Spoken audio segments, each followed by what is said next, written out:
மயிலாடுதுறை அருகே உள்ள புகழ்பெற்ற திருவிடைக்கழி அருள்மிகு தேவசேனா சமேத சுப்பிரமணிய சுவாமி கோவில் வைகாசி சதய திருவிழாவினை முன்னிட்டு திருத்தேரோட்டம். ஆயிரக்கணக்கான பக்தர்கள் தேரை வடம் பிடித்து இழுத்து வழிபாடு செய்தனர். மயிலாடுதுறை மாவட்டம் தரங்கம்பாடி தாலுகாவில் திருவிடைக்கழியில் அருள்மிகு தேவசேனா சமேத சுப்பிரமணிய சுவாமி கோவில் உள்ளது.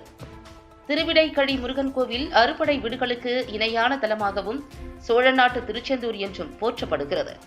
திருச்செந்தூரில் முருகப்பெருமான் சூரனை வதம் செய்த பின்னர் மாயையால் தரங்கம்பாடி கடலில் மறைந்திருந்த சூரனின் இரண்டாவது மகனான இரணியாசூரனை வதம் செய்து சாப தோஷம் ஏற்பட திருவிடைக்கழி தலத்தில் முருகப்பெருமான் சிவனை பூஜித்து தனக்கு ஏற்பட்ட சாபதோஷம் நீங்க பெற்ற தலமாக திகழ்ந்து வருகிறது. அருணகிரிநாதரின் திருப்புகழில் போற்றி புகழப்பட்டுள்ள இக்கோவிலில் முருகப்பெருமானும் சிவபெருமானும் ஒன்று என்ற தத்துவத்தில் அமைக்கப்பட்டுள்ள ஒரே திருத்தலமாகும்.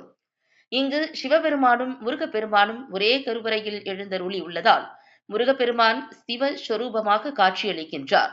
சிறப்புமிக்க இக்கோவிலில் வைகாசி சதய திருவிழா பிரம்மோற்சவ விழா கடந்த 14ஆம் தேதி கொடியேற்றத்துடன் தொடங்கியது.